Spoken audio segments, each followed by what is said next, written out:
é novo, é a casa do Pai, a vossa espera, olhar e gestos diferentes. E agora, com esta bola, eu vou passar para o professor doutor Éder. E eu gostaria de somar uma amiga, que disse o conhecimento com ele. Gostaria de somar que no meu primeiro mandato como conselheira municipal de saúde, eu tive o privilégio de ir na Unicamp em Campinas assistir o pós-graduação do Dr. Éder. Naquele dia, eu percebi que era um dos poucos líderes da saúde que, ao falar do movimento constituinte, acrescentava as SEBs e as pastorais sociais. E isso faz parte do rodapé da tese dele.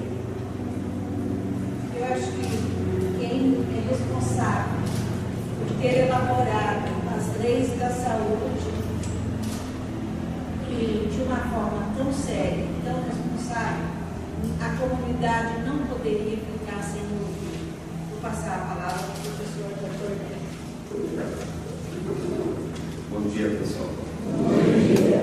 Eu quero agradecer o convite da Miriam, da Maria Helena, grandes amigos, pessoas a quem nós admiramos pela luta, pela coerência, pela dedicação às causas populares. Cumprimentar meu amigo Jorge Caiano, de longa data, na década de 70, 80, na luta contra a ditadura, para nós questão, detalhe, né? É que ele foi calor meu na escola. Eu tinha cabelo. O padre Jorge, né? Ele fez um trabalho muito importante na pastoral. E eu me lembro com saudade do padre Júlio Mário, a quem eu tive a honra, a satisfação de dar o título de cidadão paulistano. Eu me lembro da alegria dele de ser reconhecido de direito, algo que ele já era de fato, que era um cidadão paulistano dedicado às causas populares e ao enfrentamento das desigualdades sociais aqui na nossa cidade. A isso, um enorme respeito pelo trabalho que ele fez à frente da pastoral da saúde. Nosso companheiro Fred, que vem fazendo algo que muitas vezes as pessoas falam que é importante, mas não fazem, que é dedicar o seu trabalho à formação. Se nós não formarmos, se nós não capacitarmos, se nós não dermos condições para que as pessoas possam atuar de uma forma mais consciente em defesa do Sistema Único de Saúde, das políticas públicas universais, nós vamos envelhecendo, o que pese esses números que o Jorginho apresentou e que deixam a gente preocupado, né?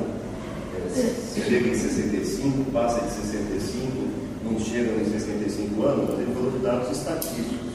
Mas a verdade é que, independente da nossa idade, nós precisamos formar novas lideranças que estejam ao nosso lado ou que nos substituam daqui a algum tempo.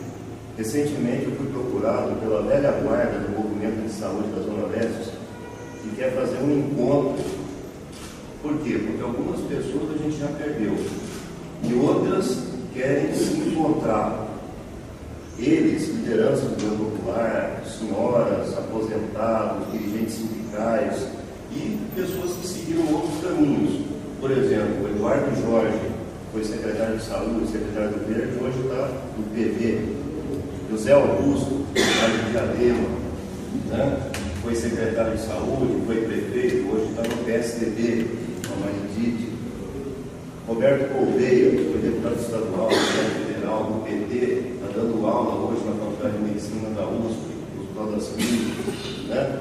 Ou seja, é um encontro de todo mundo que, naquele momento histórico que o Jorge falou, somou forças não só para superar o regime autoritário, mas para que a gente pudesse ter uma constituinte que atendesse a expectativa da população, uma Constituição que incorporasse aquelas demandas mais importantes da luta pela redemocratização organização do país pelo direito à participação, à definição das políticas e das decisões, vem daí uma nova forma de organização das conferências, dos conselhos e outros mecanismos de participação, para a gente fazer uma recuperação histórica de qual foi o nosso papel e para nós nos encontrarmos e para nós comemorarmos. Então, Fred, nós temos essa incumbência de organizar esse encontro do movimento da Leste.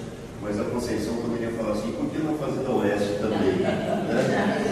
Ela, que é muito amiga do Emílio Pelese, e eu a conheci por intermédio do Emílio, quando eu era secretário de Pelotina. Na verdade, nós temos uma história do movimento de saúde em cada região da cidade que não é a mesma. Tem aspectos que são comuns e há diferenças importantes sobre como surgiu cada um dos movimentos. Foi isso que eu tratei na minha dissertação de mestrado. Não dá para falar num único movimento. Nós temos vários movimentos populares de saúde na cidade de São Paulo, e se nós observarmos, temos essa realidade também em outros municípios da Grande São Paulo e do interior. Eu me lembro que na época, quem estava tentando organizar o movimento da Leste, havia um movimento muito forte em Campinas, chamado Assembleia do Povo, e que foi fundamental para as mudanças que ocorreram na cidade de Campinas. Então, em Guarulhos tem a sua história, Osasco tem a sua história, e nós precisamos recuperar um pouco dessa história para não ficar com aquela ilusão de que quem formula a política de saúde é um doutor, um mestrado, doutorado, professor, me ensino doutor Jorge Caiano.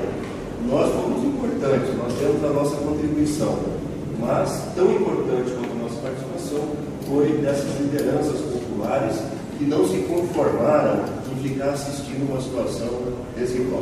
Exemplo, lá no início da década de 80, na estrutura da Secretaria de Estado da Saúde, havia a previsão de um conselho de comunidade, na lei. Só que quem podia participar desse conselho de comunidade era o delegado da polícia, era o presidente do Rotary, do Lions, que eram pessoas que nunca frequentavam a unidade de saúde. Então, não que elas não pudessem participar, mas a população entendeu que era importante eleger donas de casa, senhoras, lideranças populares, operários, aposentados, que frequentavam a unidade de saúde, para que esses, sim, fossem os componentes eleitos de um conselho de saúde. Em plena ditadura militar, eles fizeram a eleição, a urna era uma caixinha de sapato, as cédulas eles mesmos faziam, tirando a fotografia, e 8.146 pessoas votaram para eleger 13 donas de casa em 1978, que foi o primeiro Conselho de Saúde eleito no Jardim Nordeste, na Zona Leste. De lá para cá, isso foi se espraiando pela cidade, a tal ponto de nós conseguimos colocar depois, na Constituição de 88, a existência desses conselhos como algo normal, natural, que não exigisse colocar 60 ônibus na frente da Secretaria de Estado da Saúde, como foi preciso fazer, para sair do conselho de comunidade, com os chamados líderes formais, e fazer um conselho real, participativo, autêntico, autônomo, como se fez a partir de então. Nós levamos 3.000 pessoas para o Dr. Arnaldo, colocando os secretários em cima de caminhão, tomando sol, para eles aceitarem mudar a lei, para que a lei permitisse um outro tipo de conselho, que é o conselho que está hoje na Constituição Federal e está também das leis orgânicas da saúde, na Lei 8.142. Na cidade de São Paulo, eu sou o autor da Lei dos Conselhos Gestores. Vários de vocês disseram que fazem parte do Conselho de Gestor, de unidade básica, de pronto-socorro, da supervisão, da coordenadoria. Nós temos hoje mais de 10.000 pessoas participando de conselhos na cidade de São Paulo. Veja como é importante esse tipo de trabalho que vocês estão fazendo, porque aqui nós estamos reunindo o pessoal que está na pastoral, o pessoal que está na pastoral e que atua no conselho, o pessoal que atua no movimento popular, pessoas que estão preocupadas com a questão da saúde, que já atuaram e podem vir atuar novamente, para que a gente tenha um entendimento em que momento nós estamos e quais são os desafios. Em falas de 10 minutos, 20 minutos, nós não vamos conseguir fazer isso. Mas sobrando um pouco que cada um vai falar, e mais o que é a experiência de todos que aqui estão, a gente vai formar um pouco o que é da cabeça. Nós temos hoje em Brasília um ministro chamado Alexandre Padilha. que é um médico infectologista. E ele estava em São Paulo, cuja mãe é liderança do movimento popular na região sul de São Paulo, em Boitiquim. Ele trabalha hoje no Hospital do Servidor Estadual como médico. E no governo da Luiza Erundina nos ajudou muito na região sul. É a mãe do ministro. Ocorre que esse ministro, que vem fazendo um importante trabalho, está sendo muito cobrado hoje pela imprensa e dentro do seu próprio partido para dizer, afinal de contas, qual é a marca da saúde. E as pessoas têm uma ideia de que se você não tiver marcas, você não consegue fazer marketing. E se você não faz marketing, a população não reconhece o seu trabalho. Então, nós temos dois caminhos a seguir. Um caminho é, eu vou tentar fazer o conjunto das demandas serem respondidas e ao fazer a coisa caminhar, a população vai dar valor ao trabalho que nós estamos fazendo. Uma outra maneira é assim, já que não dá para fazer tudo, porque o país é muito grande, continental, porque a saúde envolve todos esses aspectos apresentados aqui pelo Jorge Caiano, doenças infecto-contagiosas, agravos, causas violentas de morte, etc., que tem a ver com a forma como a sociedade está organizada. Então, eu vou selecionar 2 ou 3 coisas que eu vou fazer e essas vão ser a minha marca. Eu vou ser reconhecido porque esse ministro e a sua equipe, pelo menos, cuidaram dessas 3 coisas. Esse é um dilema. Tentar atacar tudo ao mesmo tempo ou selecionar 2 ou 3 coisas e com isso ter um reconhecimento. A pressão é para que ele tenha esse reconhecimento desta maneira. De tal maneira que há um setor hoje que defende o SUS, que diz o seguinte: o SUS é a nossa maior marca. Então, tem gente que acha que a marca que nós temos que desenvolver, que nós temos que fixar na cabeça da população, que nós temos que fazer ser respeitada, é Sistema Único de Saúde. Eu fico muito feliz quando eu vejo esse documento produzido pela Igreja Católica, que correu o Brasil todo, que todo mundo está recebendo dentro da pasta, e que mesmo sendo um documento nacional, foi possível em cada estado, cada cidade, fazer uma adequação disso para a realidade do estado e da cidade. E aqui coloca vários aspectos importantes da política de saúde e coloca no centro o quê? O símbolo do Sistema Único de Saúde. Poderia ser uma coisa natural, mas não é assim. Hoje nós temos aí quase 60 milhões de brasileiros que entraram na medicina privada, na saúde suplementar, nos planos de saúde, na esperança de que o plano de saúde que ela paga religiosamente todo mês lhe garanta o atendimento de especialidade, os exames que teoricamente não consegue na rede pública, uma internação ou então um atendimento de urgência e emergência. São milhões de brasileiros. Quer dizer que esses milhões de brasileiros só são atendidos pelo sistema privado? Não. Eles também são atendidos pelo sistema público. Porque é sabido que quem tem esses planos de saúde, no momento em que mais necessita, é a hora que eles mostram lá em letrinhas bem pequenininhas que você não tem direito, porque você tem uma doença pré-existente, porque tem uma carência entre você ter entrado no plano e poder ser atendido em tais patologias. E aí o que acontece? Essas pessoas são jogadas para a rede pública para os atendimentos mais caros, para os atendimentos mais complexos, que o plano que já recebeu o teu dinheiro não quer dar para você. Porque o que ele queria que você já recebeu, que é a sua contribuição mensal, na hora que ele tem que devolver o atendimento, ele prefere muitas vezes jogar lá para o pronto-socorro da rede pública ou do hospital público que tem que fazer esse atendimento. Então, nós precisamos, nesse novo momento de implantação do Sistema Único de Saúde, não apenas olhar para a rede pública da Federação, da União, do Estado ou do seu município, nós temos que ter um olhar também para a iniciativa privada. Como que o setor privado está se organizando, em que medida ele se beneficia das verbas públicas e como nós vamos fiscalizar e orientar a atuação do setor privado para que ele atenda ao interesse público e não apenas ao interesse mercantil, mercantilista, de ganhar dinheiro com o sofrimento e com a doença da população. Está claro isso, pessoal? Daí porque nós precisamos fazer uma campanha em defesa do Sistema Único de Saúde, que seja uma campanha permanente e que para isso a gente mostre as conquistas que nós tivemos com o advento do Sistema Único de Saúde e, por outro lado, reconhecendo que existem problemas, dificuldades, nós precisamos de aliados para ganhar a opinião pública a nosso favor. Porque as pesquisas mostram que quem utiliza o Sistema Único de Saúde tem uma avaliação positiva do sistema. Entretanto, as pessoas que não conseguem ter acesso ao atendimento do Sistema Único de Saúde têm uma visão negativa, muitas vezes preconceituosa, ou porque não tentou ser atendido, e aí tem uma opinião do sistema, pelo que ouviu falar de um parente, de um amigo, de um vizinho, ou tem uma avaliação negativa porque tentou ser atendido e não conseguiu. E aí tem uma razão para ter uma avaliação negativa. Só que na hora que nós queremos os apoios, nós precisamos do apoio do movimento popular, nós precisamos do apoio das pastorais, nós precisamos do apoio dos trabalhadores, dos sindicatos de trabalhadores, mas nós precisamos do apoio também das centrais sindicais.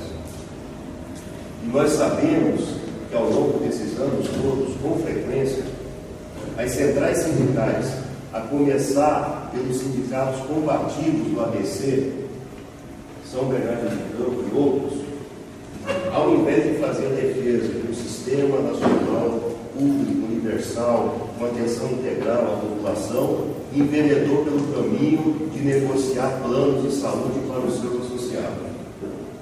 Tanto os sindicatos da FUT, como os sindicatos de outras centrais sindicais. Então, a primeira negociação era ganho salarial, ou recuperação de perda. A segunda negociação desses sindicatos era o quê? Negociar um plano de saúde melhor para os seus associados. À medida que o sindicato e a central sindical gastam uma energia importante para melhorar o plano de saúde, ele deixa de gastar essa energia para conosco fazer a defesa do Sistema Único de Saúde. O que não quer dizer que a gente não reconheça que existem problemas, tudo certo? Então aqui eu acho que é importante recuperar o papel que a CNBB e os organismos da Igreja Católica e a coragem de assumir a defesa do Sistema Único de Saúde, que não é uma coisa tão tranquila para outros setores da sociedade. Um outro aspecto, não dá para fazer política de saúde, por mais bem intencionada que seja, a partir de Brasília. Brasília não consegue chegar em todos os municípios, nem em todas as regiões, nem em todos os bairros. Então nós temos que fazer a política de saúde dialogando com os governos do Estado, dialogando com os municípios e articulando esta força em defesa do SUS em cada uma das regiões. Este é o momento que nós estamos de implantação do Sistema Único de Saúde. Embora seja uma tentação o ministro e a sua equipe dialogarem diretamente com o prefeito, com o secretário de saúde de uma determinada cidade, não é bom para o SUS, não é bom para a democracia que a gente faça de conta que não existe governo do Estado. E aí não importa que o governo federal é do PT e o governo estadual é do PSDB.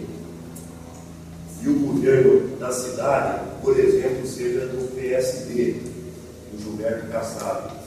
Nesta hora, nós temos que entender o seguinte: nós conquistamos um Sistema Único de Saúde na Constituição, que tem diretrizes, que tem prioridades, e nós precisamos ter uma atitude que nós chamamos de republicana, que é pensar no interesse da população, não ficando preso a uma disputa com um caráter político partidário.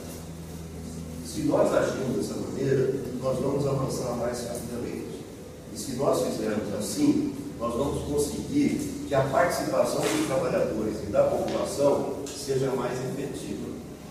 A experiência tem mostrado para a gente o seguinte, que o povo quer participar de um lugar em que ele perceba que lá tem poder, que lá a sua voz vai ser ouvida, que ali o que for decidido vai ser colocado em prática.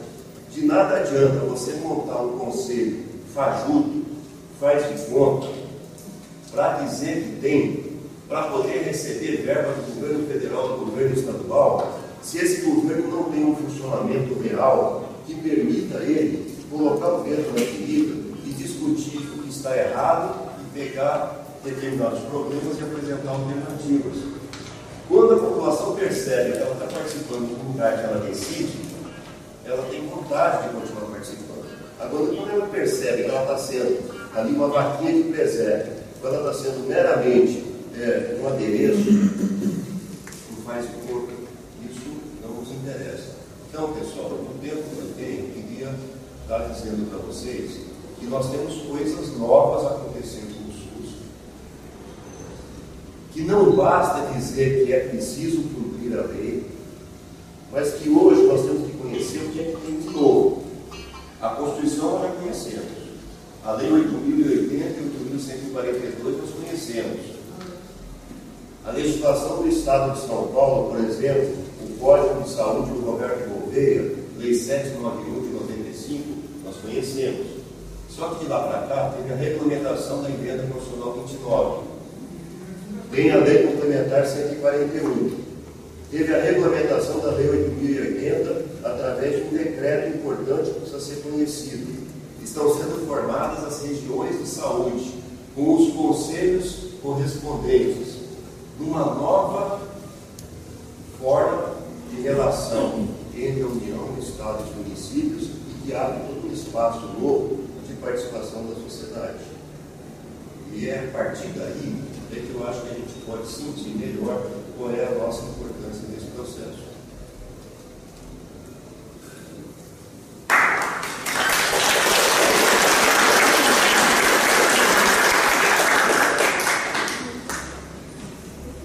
Olha a responsabilidade da comunidade para fazer o dever de casa. O Dr. Jorge passou para nós que doença é sintoma de injustiça. O Dr. Néder passou para nós que o povo quer ter voz. Participar é decidir. Aqui, né, Miriam, entra no encontro conosco com a nossa meta de ser sujeito e protagonista. E para nós que trabalhamos com o Dom Paulo Evaristo, quando ele nos enviou para o movimento constituinte, ele foi muito claro, porque nós perguntamos para ele: Dom Paulo, qual é o objetivo? Ele disse para nós que a lei garanta que o cidadão possa ser sujeito e protagonista. Ficou claro para nós, porque ele já dizia para nós que nós éramos sujeito e protagonista da nossa terra. E aí saiu o termo fé e política, que o senhor lembra muito bem do que os meios de comunicação fez por causa desse termo. Então, a doença é sintoma de injustiça, o povo quer ter voz, participar é decidir, mas o Dr. Néder também falou uma coisa muito importante como dever de casa para nós, o que significa gestão interfederativa. E dentro desta gestão interfederativa, o Dr. Néder nos colocou no ponto principal, que é a regionalização, principalmente para a cidade como a nossa, né, Dr. Néder? Que é uma megalópole dentro de uma metrópole. Então, se a comunidade não tiver a percepção exata do significado dessa regionalização, nós não vamos poder cumprir o nosso dever de casa. E para continuar os desafios do dever de casa, agora eu vou chamar o Fred e o Padre Jorge finaliza para nós. E o suor que dão sustento